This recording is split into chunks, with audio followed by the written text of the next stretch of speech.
Aleluia, aleluia. Obrigado. Bênção demais a gente poder ter essa convicção de que se o mar nos submergir, a mão do Senhor vai estar sempre pronta a nos tirar, a nos salvar. Amém? Você crê nisso? Louvado seja o nome do Senhor. Obrigado, equipe de louvor. Deus abençoe a vida de vocês. Bom demais a gente poder ser conduzido nesse tempo de adoração ao Senhor. Nós vamos começar hoje, primeiro domingo de outubro, uma nova série de mensagens baseadas no livro de Hebreus. Hebreus é um livro do Novo Testamento, é uma carta que foi escrita e que não se sabe ao certo quem foi o autor dessa carta. Alguns acham que foi Paulo, os outros acham que foi Lucas, mas ninguém consegue provar nada. O certo é que ela está ali e que é palavra de Deus para nós. E eu não tenho dúvida disso, independente de quem escreveu, quem inspirou, a gente sabe, não sabe? O Espírito Santo que inspirou, e ela está registrada aí para ser essa carta que fala aos nossos corações. Então, abra aí a sua Bíblia já em Hebreus. Nós vamos caminhar por alguns capítulos aí, nesse primeiro momento, Nós vamos ter, obrigado Eliseu, Deus te abençoe, nós vamos ter aí bastante coisa para aprender, bastante ensinamentos, princípios que nós vamos caminhar por essa carta de Hebreus. Uma coisa que eu quero compartilhar com vocês, assim, vou chamar de um orgulho santo, um orgulhinho bom. Quem estruturou toda essa série de mensagens baseadas em Hebreus foi o Gustavo. Lembra do Gustavo que pregou aqui, alguns meses atrás aí? Foi o Gustavinho que estruturou toda essa série de mensagens aí. E uma delas ele vai pregar aqui. Domingo, dia 20, ele que vai conduzir a mensagem para nós aqui. Muito especial, esse é um motivo de gratidão a Deus, Um desafio. E o tema dessa série é uma fé poderosa. Hebreus fala muito de fé. E hoje nós vamos ter uma concorrência aí com o candidato que ganhou pelo jeito, Oh, glória a Deus. Isso é tudo para o Senhor, viu? Esses fogos é tudo para glorificar o nome do Senhor. Não se incomode, não. Não é por causa do cara que ganhou, não, Vamos processar assim em nome de Jesus. Amém, Vamos lá. E aí nós vamos falar um pouquinho sobre essa carta de Hebreus. E Hebreus, então, é um livro fantástico. Se você não leu o Novo Testamento ainda, ou melhor, se você não leu ainda o Antigo Testamento, e você lê Hebreus, você já vai ter uma ideia muito legal do que o Antigo Testamento traz. Porque Hebreus faz toda uma construção, o escritor de Hebreus, ele traz de uma maneira muito ajustada, um direcionamento mostrando que a história, principalmente ali das leis e do que Deus vai construindo com o seu povo, já era um prenúncio, já era um direcionamento para apontar para Jesus. Era um direcionamento para revelar a pessoa de Jesus. Nós vamos ler como texto-chave, Hebreus 10, versículo 23, vai aparecer aí para você. E essa primeira mensagem vai falar sobre Cristo, nossa única esperança. Nós vamos introduzir essa série com essa mensagem, e o texto-chave que nós vamos usar para começar isso é Hebreus 10, verso 23, que diz assim: apeguemo-nos com firmeza à esperança que professamos, pois aquele que prometeu é fiel. Amém? Vamos orar já, abaixe sua cabeça, feche seus olhos. Senhor, obrigado pela tua palavra, e obrigado porque nós vamos ser ministrados por ela, e obrigado porque ela vai sempre nos apontar ao Senhor Jesus Cristo, como sendo a nossa única esperança. Então, que o teu Santo Espírito possa consolidar essa palavra nos nossos corações essa noite, e assim nós oramos, pedindo a tua bênção, em nome de Jesus. Amém, amém. Então, como eu já estava falando, abrindo essa mensagem, introduzindo, o autor de Hebreus, então, ele traz isso tudo, mostrando que aqueles ritos do judaísmo, que todo aquele movimento que acontecia, já era uma sombra, era algo que ia apontar, ia culminar em Jesus, que Jesus ia ser o grande sacerdote que ia ser ali revelado, o cordeiro que ia, de uma vez por todas, pagar o preço, que não ia precisar mais haver sacrifícios, enfim, todo esse direcionamento o autor de Hebreus nos traz. Eu encontrei uma frase estudando, procurando, que eu quero compartilhar com vocês, vai aparecer aí dizendo assim, Hebreus nos diz que Jesus Cristo é melhor do que aquilo que qualquer mera religião tem a oferecer. toda pompa e circunstância da religião empalidecem em comparação com a pessoa, trabalho e ministério de Jesus Cristo. E é isso mesmo. Hebreus se esforça para apresentar Jesus. Não é religiosidade, não é rito, não são rituais que a gente cumpre, não é um tradicionalismo que a gente desenvolve, mas Jesus é o centro.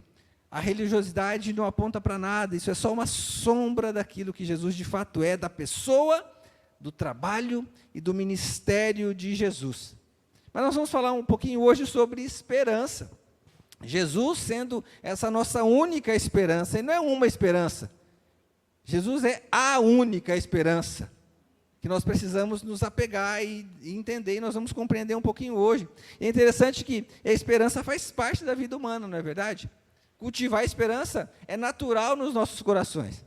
Quando você projeta sonhos, quando você projeta conquistas, quando você tenta olhar para o futuro, pensando em conquistar algo, você tem a esperança de que aquilo vai se realizar, não é verdade? Você vai com aquilo e você vai dizer, puxa, vai acontecer, e você empenha seus esforços, você coloca seu coração ali, você coloca todo o seu foco naquilo, tentando buscar aquilo, para que aquilo possa acontecer. Mas interessante que frustrações acontecem, situações difíceis acontecem, e algumas vezes parece que a nossa esperança morre, né? Alguém aqui já perdeu a esperança de alguma coisa que estava lutando há tanto tempo esperando? Às vezes sim, né? Puxa, eu tinha tanta esperança de conquistar tal coisa, mas o tempo passou, já perdi a esperança de realizar aquela situação, ou de realizar aquela obra, ou de fazer aquela conquista. Muitas vezes a gente luta com isso, luta com esse movimento humano, meramente humano. O dicionário vai dizer que esperança é um sentimento de quem vê como possível a realização daquilo que se deseja, ou uma confiança em uma coisa boa. O dicionário também traz esperança como sinônimo de fé, de expectativa, e é verdade, né? A fé alimenta essa nossa esperança.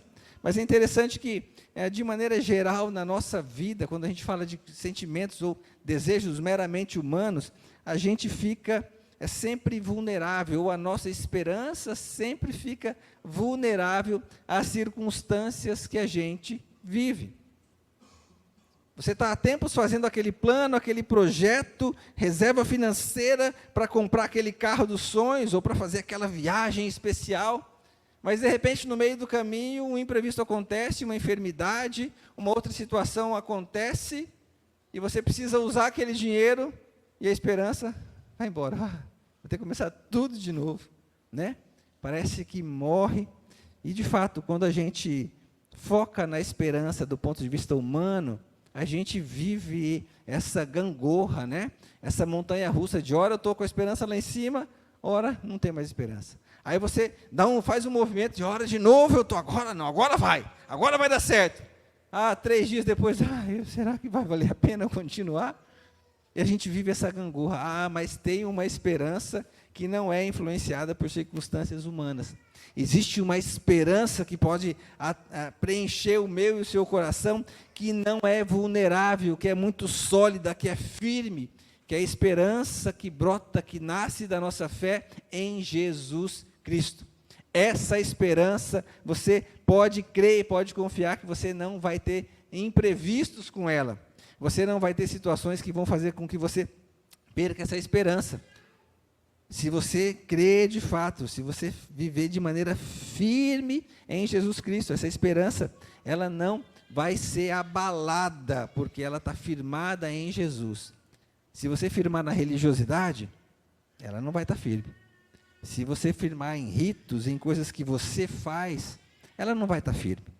Você precisa estar firmada, como a gente leu, na pessoa, na obra e no ministério de Jesus Cristo. Se a sua esperança estiver firmada nele, você não vai se decepcionar.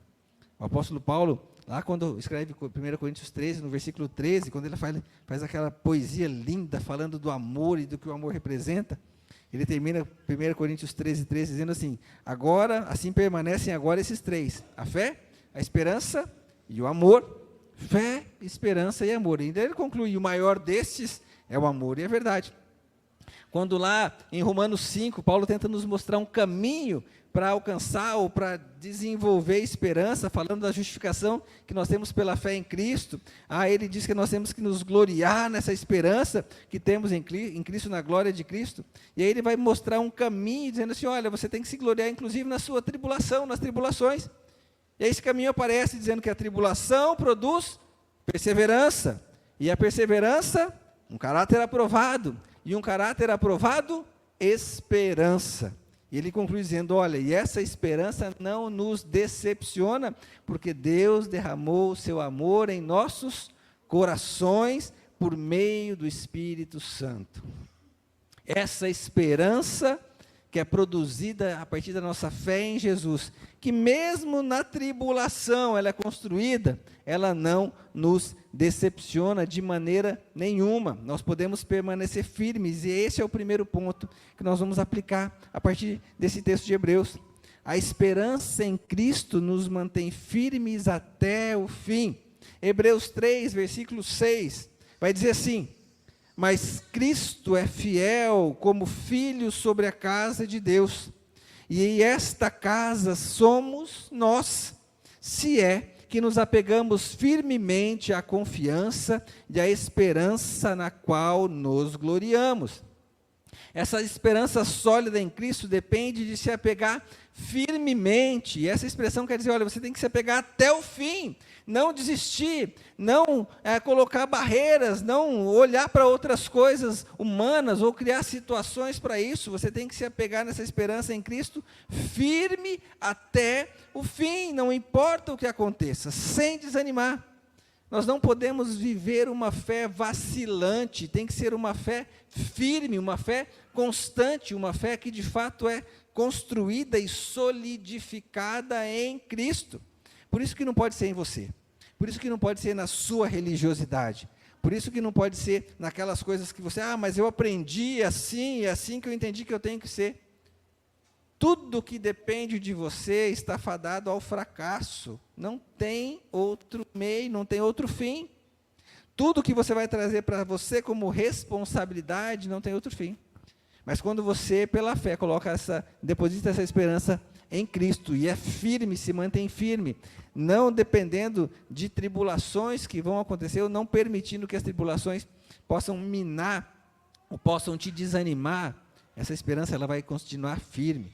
O que o autor de Hebreus traz para nós é que nós temos que tomar cuidado com a incredulidade. A incredulidade pode fazer com que você, sim, perca essa esperança, ou não consolide de fato essa esperança. E o que produz essa incredulidade é um coração endurecido pelo pecado. Nós vamos ler os versículos 12 e 13 desse mesmo capítulo 3, diz assim, cuidado, irmãos, para que nenhum de vocês tenha o coração perverso e incrédulo, que se afaste do Deus vivo. Eu vou repetir, sabe por quê? Isso não está sendo escrito para não crente, não está sendo escrito para pessoas que não conheciam o Evangelho a Jesus. Foi sendo para pessoas que já conheciam a Jesus.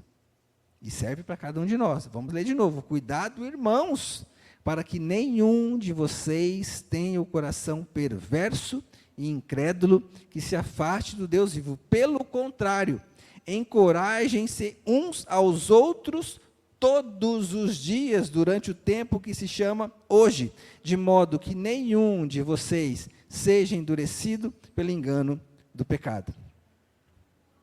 Quando o autor traz aquela referência lá do Antigo Testamento, e traz aquela referência do povo, aquele povo que saiu do Egito, eles viram a grande maravilha que foi feita, não viram? Viram os grandes sinais do Senhor, como Deus os libertou de maneira poderosa. Mas sabe o que aconteceu? Eles se mantiveram incrédulos. Eles estavam até gratos por terem saído. Mas o versículo 19 desse mesmo capítulo 3 diz assim, por causa da incredulidade, não puderam entrar no descanso do Senhor, ou seja, na terra prometida. Porque eles mantiveram o coração endurecido, mesmo tendo visto tudo que Deus fez. E aí fica um alerta para mim e para você. Estar sentado aqui no banco da igreja, ou na cadeira, né? A gente não tem banco, né? Que bom que a gente tem cadeira. Estar sentado aí nessa cadeira, ouvir a palavra, ler a palavra, conhecer o que Deus fez, não quer dizer que você vai se manter firme na fé. Porque você pode ler, conhecer, saber, e o seu coração continuar sendo endurecido pelo engano do pecado e pela incredulidade. Um coração orgulhoso e arrogante, como nós vimos hoje de manhã, na escola bíblica. Um coração que ainda olha para si mesmo. E como a gente falou naquele texto, um coração que reconhece a Deus, mas se relaciona com Deus como se Deus fosse um ser divino, sim, mas que tivesse a nosso favor. Eu ainda sou melhor que Deus, Deus é que tem que atender os meus pedidos, porque eu que sei o que é melhor para mim. Afinal de contas, quem vive a minha vida sou eu. Deus não vive a minha vida. Agora, Ele é poderoso, eu não sou tanto, então Ele que me sirva, com esse poder todo que Ele tem. Talvez a gente não fale desse jeito, mas muitas vezes a nossa atitude é exatamente essa. A atitude de alguém que quer que Deus se coloque ao nosso favor. E aí nós desenvolvemos um coração duro, incrédulo, e aí nós não conseguimos desenvolver essa esperança viva em Cristo. A gente não consegue permanecer firme, porque a gente sempre quer colocar o nosso desejo, a nossa vontade em primeiro lugar, e não a vontade de Deus. E aí essa esperança se vai. Por isso muitos se afastam, por isso muitos não permanecem firmes na fé, porque não conseguem se relacionar com Jesus Cristo, tendo Ele como Senhor, tendo Ele como rocha, como base, como alicerce. E aí a incredulidade vem, e aí não se firmam na fé. São vacilantes na fé. Enquanto as coisas estão boas, eu creio. Mas a hora que a perseguição vem, a hora que a tribulação vem, que é para justamente construir essa esperança, como o apóstolo nos mostrou ali em Romanos, a hora que a tribulação vem falar, não, se é servir a Deus é para isso aí, não quero não. Né? Em lugar nenhum na Bíblia, Deus diz que a gente vai ter vida boa, vida fácil. Nós vamos ter uma vida segura. Quem oferece vida fácil é Satanás. Quem oferece tudo de mão beijada, entre aspas, né? É Satanás. Cuidado. Cuidado com o que você está ouvindo e com a maneira que você está desenvolvendo a sua fé e a sua esperança em Cristo. A esperança em Cristo vem de uma fé firme, não vacilante, que nos mantém focados, direcionados até o fim. Mas tem uma segunda lição que a gente aprende quando olha para o livro de Hebreus, esses primeiros capítulos, a gente vai tentar caminhar até perto do capítulo 10, até o capítulo 10, é que a esperança em Cristo nos ajuda no momento da necessidade. Versículos 14 a 16 do capítulo 4 de Hebreus diz assim: portanto, visto que temos um sumo sacerdote que adentrou os céus, Jesus Cristo, Filho de Deus, apeguemo-nos com toda a firmeza à fé que professamos. De novo, olha só, você presta atenção que sempre tem um movimento nosso, é nós que temos que nos apegar. Vamos lá. Apeguemo-nos com toda a firmeza à fé que professamos, pois não temos um sumo sacerdote que não possa se compadecer das nossas fraquezas, mas sim alguém que, como nós, passou por todo tipo de tentação, porém sem pecado. Assim sendo, aproximemo-nos do trono da graça com toda a confiança, a fim de recebermos misericórdia e encontrarmos graça que nos ajude no momento da necessidade. Ah, como é bom ter ajuda quando as coisas estão apertadas, não é verdade? Como é bom a gente poder ser ajudado quando a coisa fica feia para o nosso lado. Como é bom poder ter alguém que nos abraça, que nos acolhe, que nos ajuda, que conhece um pouco da gente, que conhece um pouco da nossa história, que fala assim, olha, eu posso te ajudar, vamos junto, vamos caminhar junto. É bom, não é bom? A gente se sente bem. E foi exatamente isso que Jesus fez. Jesus sabe o que eu e você passamos. Jesus sabe o que cada um de nós enfrenta, sabe por quê? Porque Ele não é um Deus distante. Ele é o Deus que se fez homem e viveu e passou por todo tipo de tentação, de provação, de situação que eu e você enfrentamos. Quando a gente deposita a nossa esperança em Cristo, a gente pode ter plena confiança de que Ele sabe o que nós estamos sentindo. Ele conhece a sua dor, Ele conhece a sua necessidade, porque Ele também teve as mesmas. A diferença dele para nós é que ele não pecou. Ele perseverou. Ele venceu o que eu e você não somos capazes de vencer. Por isso nós podemos nos apegar com firmeza nessa confiança, porque no momento da necessidade, no momento do aperto, ele vai estar junto com você. Ele sabe o que eu e você sentimos. Muitas vezes a gente não se lembra disso. E porque a gente se relaciona com um Deus distante e não um Deus próximo, muitas vezes no momento da necessidade, ao invés de nós clamarmos por socorro, a gente também se frustra, a gente também se decepciona. Eu gosto muito daquela historinha, né? É uma ilustração das pegadas na areia, dos passos na areia. Você lembra dessa ilustração? Dos passos na areia? Eu não sei direito assim contar ela inteirinha, mas é mais ou menos assim. E o ser humano, a pessoa estava ali caminhando e ele estava olhando para o lado e via 2 passos na areia. E aí ele entendeu que era Deus caminhando com ele, que era o Senhor, e estava tudo indo muito bem, tudo mais tranquilo, mas de repente algumas coisas começaram a complicar naquela caminhada, de repente algumas coisas começaram a ficar difíceis naquela caminhada, e aí ele olha e só vê quantas pegadas? Uma, ou a pegada de uma pessoa, né? Só vê a pegada de uma pessoa, e ele continua caminhando e vai olhando e vai tentando achar se tinha aquela outra pegada que ele entendia que era Deus. Ele começa a dizer: Deus, como isso? Deus, como que enquanto estava tudo bem, eu conseguia te ver do meu lado, eu conseguia ver as suas pegadas junto com a minha, com as minhas, mas agora que está difícil, você me deixou sozinho?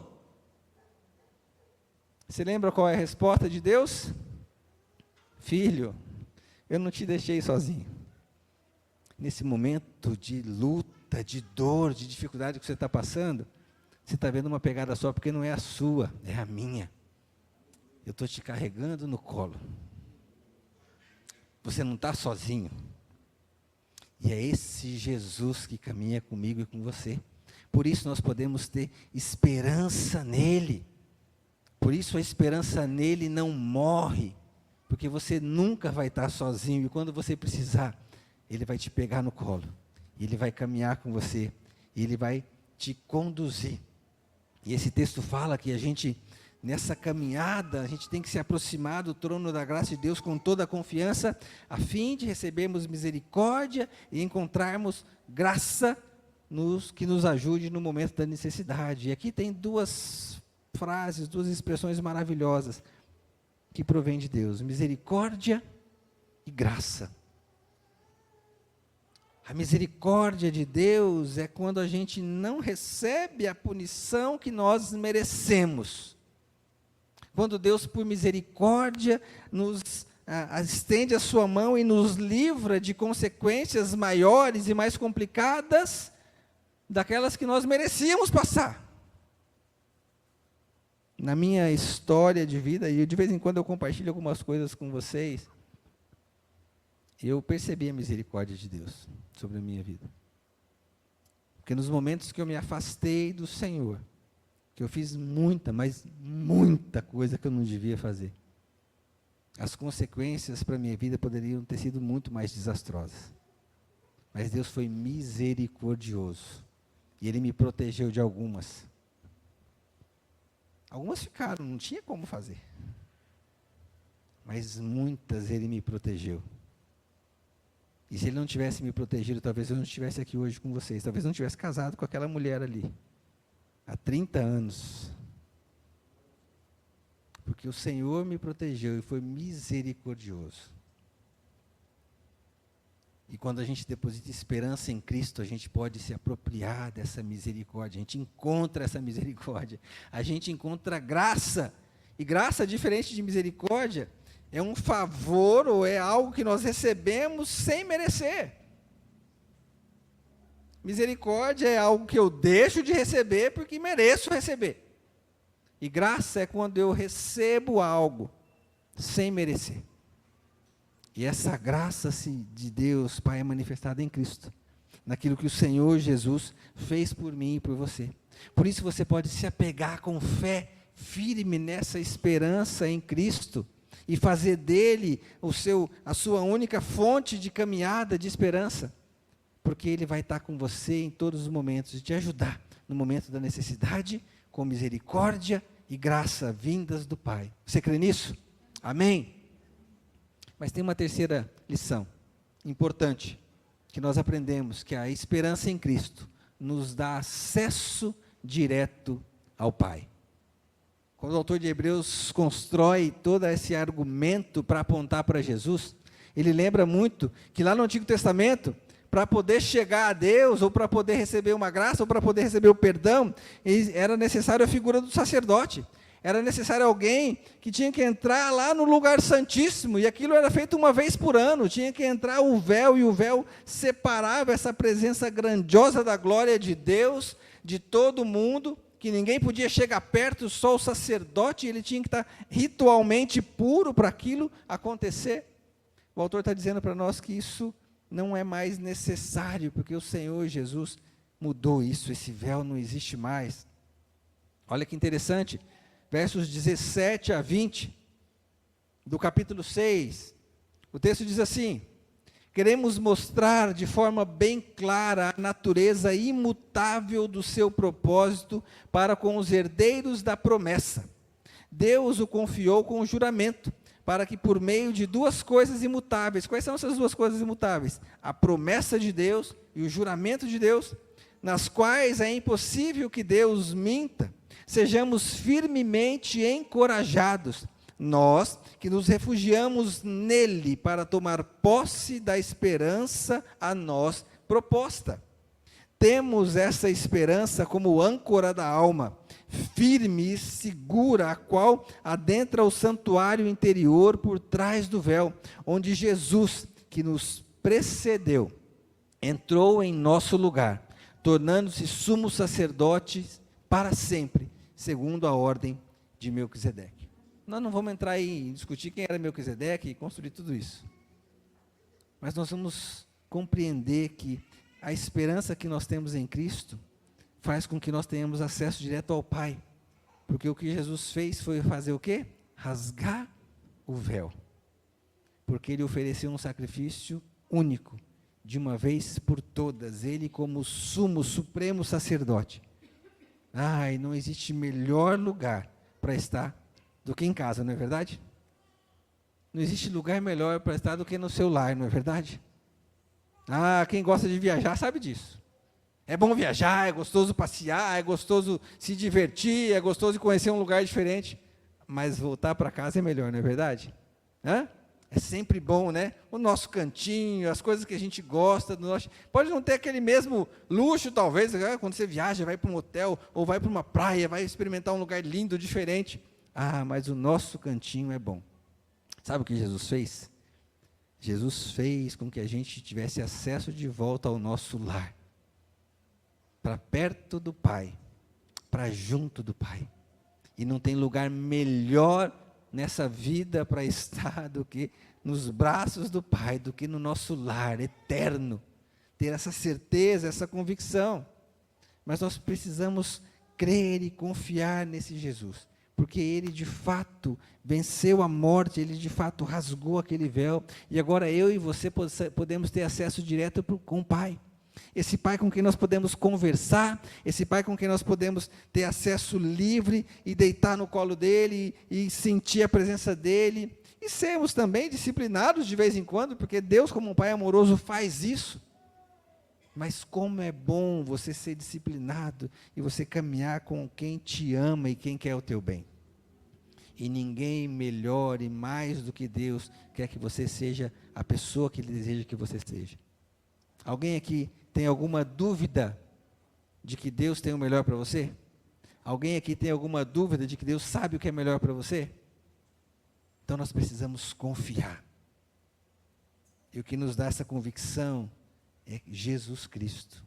É o que Ele fez na cruz por mim e por você. Esse acesso livre que Ele nos dá. Mas por que de vez em quando nós duvidamos?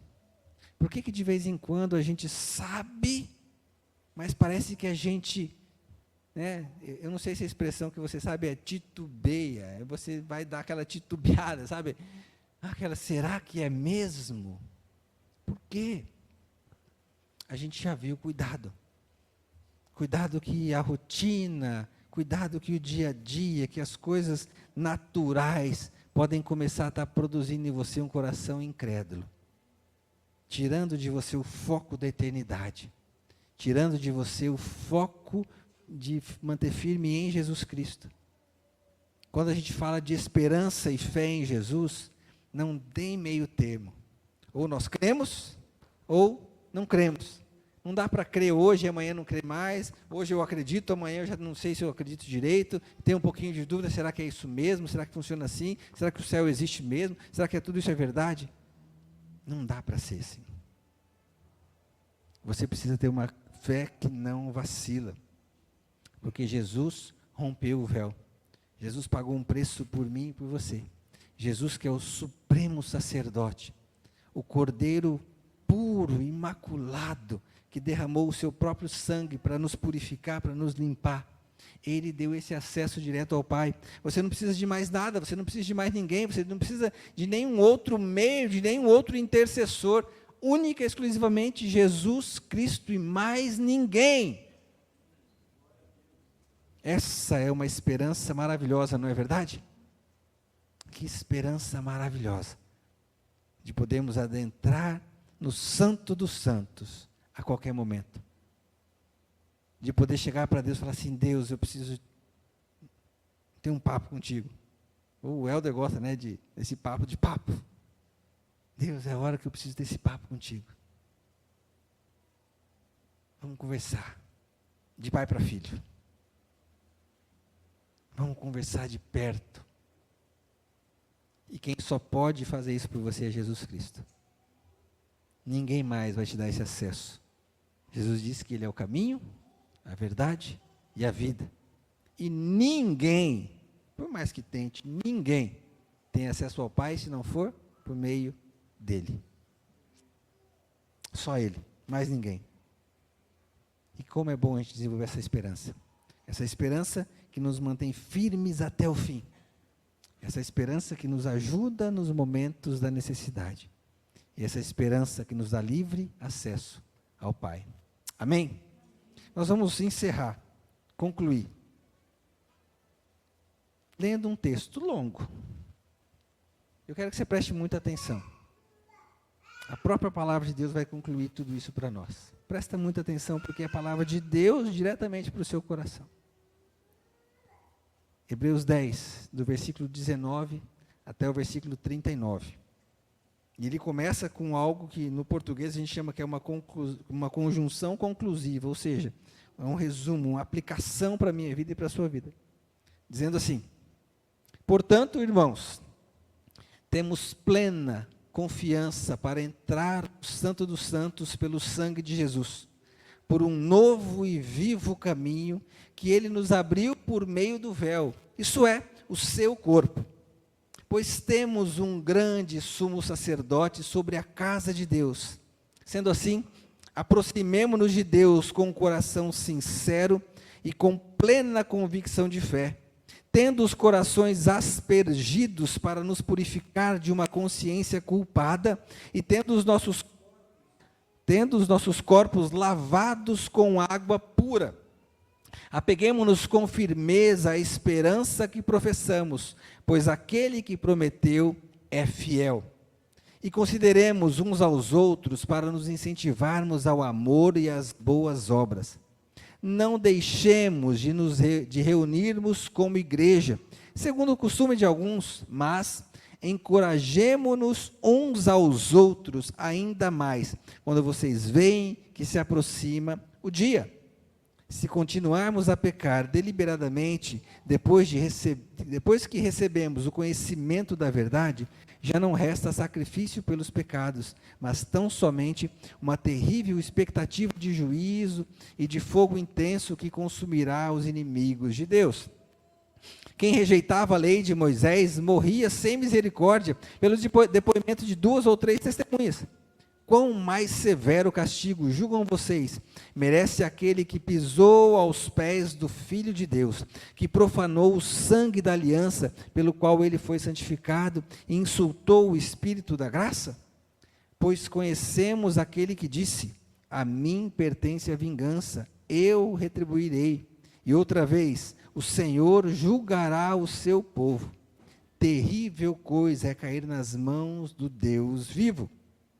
Lembrem-se dos primeiros dias, depois que vocês foram iluminados, que quando suportaram muita luta e muito sofrimento. Algumas vezes vocês foram expostos a insultos e tribulações. Em outras ocasiões, fizeram-se solidários com os que assim foram tratados. Vocês se compadeceram dos que estavam na prisão e aceitaram alegremente o confisco dos seus bens, pois sabiam que possuíam bens superiores e permanentes. Por isso, não abram mão da confiança que vocês têm, ela será ricamente recompensada. Vocês precisam perseverar, de modo que quando tiverem feito a vontade de Deus, recebam o que Ele prometeu, pois em breve, muito em breve, aquele que vem virá e não demorará, mas o meu justo viverá pela fé. E se retroceder, não me agradarei dele. Nós, porém, não somos dos que retrocedem e são destruídos, mas dos que creem e são salvos. Amém? Aleluia! Nós não somos dos que retrocedem, mas somos dos que creem e são salvos. Nós somos desses que têm em Cristo a única esperança. Nós somos esses que têm em Cristo o centro, porque nele e somente nele nós temos a vida eterna. Cristo é a nossa única esperança. Amém? Eu quero convidar você a baixar sua cabeça. Quero convidar você a fechar seus olhos. E quero convidar você a meditar nisso tudo. Como tem sido o seu comportamento diante do que Cristo fez por você? Ele de fato é a sua única esperança? Ele de fato é tudo que você tem? Ele de fato é em quem você deposita tudo e toda a sua expectativa, a sua confiança? Não podemos retroceder, não podemos desanimar, não podemos negligenciar tão grande salvação. Não podemos agir como aqueles que, mesmo conhecendo, mesmo ouvindo, negligenciaram, se afastaram. Nós precisamos nos render a Cristo e dizer: Senhor, só o Senhor é a nossa única esperança. Não podemos depender de mais nada, de mais ninguém. Não podemos mais depender das circunstâncias, nem dos recursos financeiros, nem de tê-los e nem de perdê-los. Nós dependemos somente do Senhor. E a primeira pergunta que eu quero fazer para você, para que você responda aí em oração, é se você decide viver pela verdadeira esperança que Cristo oferece. Você vive por essa esperança? Eu não estou perguntando se você conhece essa esperança. A pergunta é se você vive por essa esperança.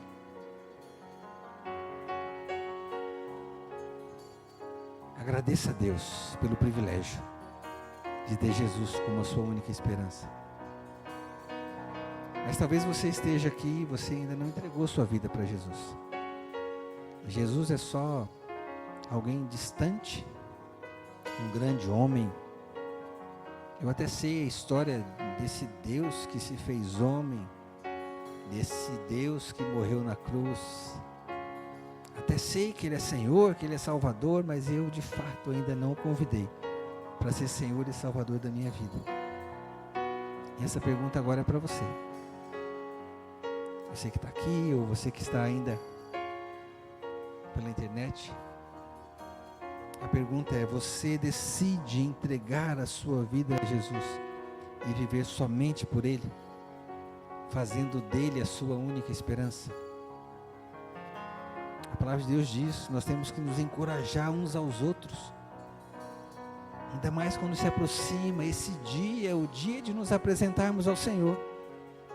Esse dia é o dia do Senhor, o dia que Ele vai voltar, e Ele vai voltar, creia. Ele vai voltar.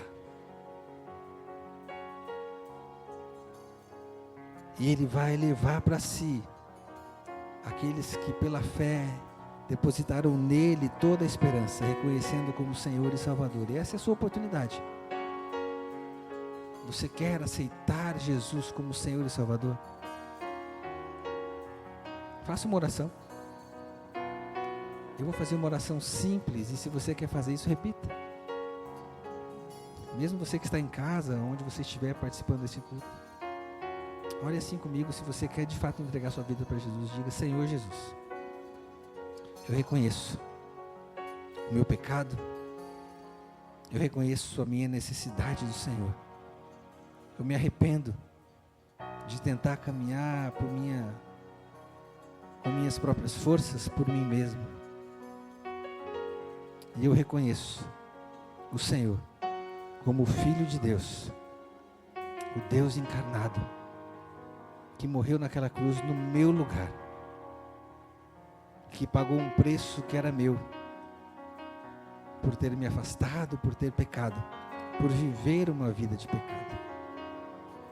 E eu decido entregar a minha vida ao Senhor, reconhecendo como meu Salvador, e mais, não só como Salvador, mas como meu Senhor. Que o Senhor possa tomar conta de fato da minha vida, e que minha vida de hoje em diante possa ser construída com base na minha fé no Senhor, e que toda a minha esperança esteja somente no Senhor. Recebe a minha vida, e assim eu oro, no teu precioso nome, Jesus. Amém. Amém. Se você fez essa oração, eu vou desafiar você depois a me procurar, dizendo: pastor, eu fiz essa oração, eu quero conhecer mais de Jesus.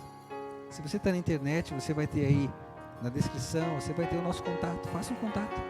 Nós queremos te ajudar nessa caminhada e nessa decisão. Nós vamos cantar um cântico muito especial. Eu quero convidar toda a igreja a ficar de pé. O nome que fala desse Jesus, um cântico que fala desse Jesus, desse nome que é o nome acima de todo nome, desse nome que é o nome da nossa esperança, desse nome em que podemos de fato confiar, estabelecer uma caminhada e uma vida em segurança, uma vida em plena convicção de fé, pois Ele é o nome acima de todo nome. Amém?